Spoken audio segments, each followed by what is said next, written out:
வெளிநபர்கள் யாரையும் அனுமதிக்க கூடாது. கல்வி நிறுவனங்களுக்கு தமிழக அரசு உத்தரவு.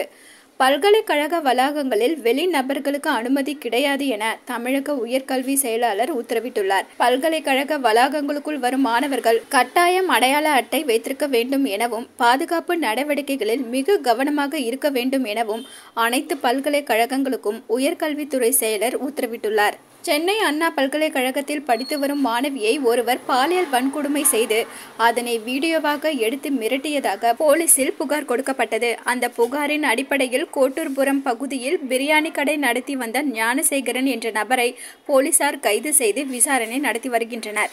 இந்த சம்பவம் தமிழ்நாடு முழுவதும் பெரும் அதிர்வலைகளை ஏற்படுத்தியது.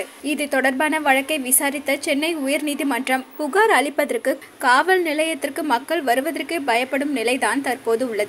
அரசு அதிகாரிகள் நேர்மையாகவும் வெளிப்படைத்தன்மையுடனும் இருக்க வேண்டும்.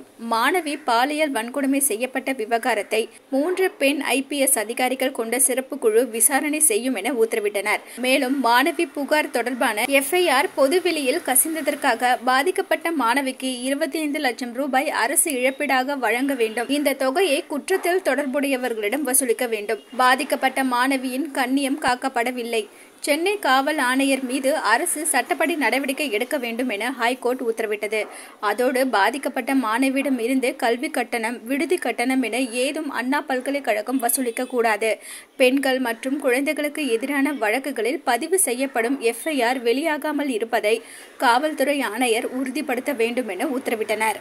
இந்த நிலையில் கல்வி நிறுவனங்களுக்கு தமிழ்நாடு அரசின் உயர்கல்வித்துறை பல்வேறு அறிவுறுத்தல்களை வழங்கியுள்ளது. தமிழகம் முழுவதும் அனைத்து பல்கலைக்கழகங்கள், கல்லூரிகளில் பாதுகாப்பை உறுதி செய்ய வேண்டும் என்று உயர்கல்வித்துறை செயலாளர் கோபால் தலைமையில் காணொலி காட்சி வாயிலாக நடைபெற்ற ஆய்வுக் கூட்டத்தில் உத்தரவிடப்பட்டுள்ளது. கல்வி நிலையங்களுக்குள் வந்து செல்லும் வெளிநபர்கள், பணியாளர்கள் குறித்து பதிவு செய்து கட்டாயம் பராமரிக்க வேண்டும்.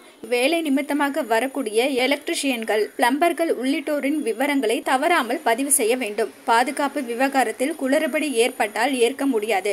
பயோமெட்ரிக் வருகை பதிவிடும் முறையை அனைத்து உயர்கல்வி நிறுவனங்களிலும் கடைபிடிக்க வேண்டும். தனியார் செக்யூரிட்டி நிறுவனங்களை பாதுகாப்பிற்கு பயன்படுத்த நடவடிக்கை எடுக்க வேண்டும். கல்வி நிறுவனங்களில் புகார்கள் எழுந்தால் கடுமையான விரைவான நடவடிக்கை எடுக்க வேண்டும் என உயர்கல்வித்துறை செயலாளர் நடத்திய ஆலோசனைக்கு பின் சுற்றறிக்கை அனுப்பப்பட்டுள்ளது. இன்ட்ரெஸ்டிங்கான நியூஸை தெரிஞ்சுக்கணுமா? ஆலோசிட்டி டிவியை லைக் பண்ணுங்க, ஷேர் பண்ணுங்க, மறக்காம சப்ஸ்கிரைப் பண்ணுங்க.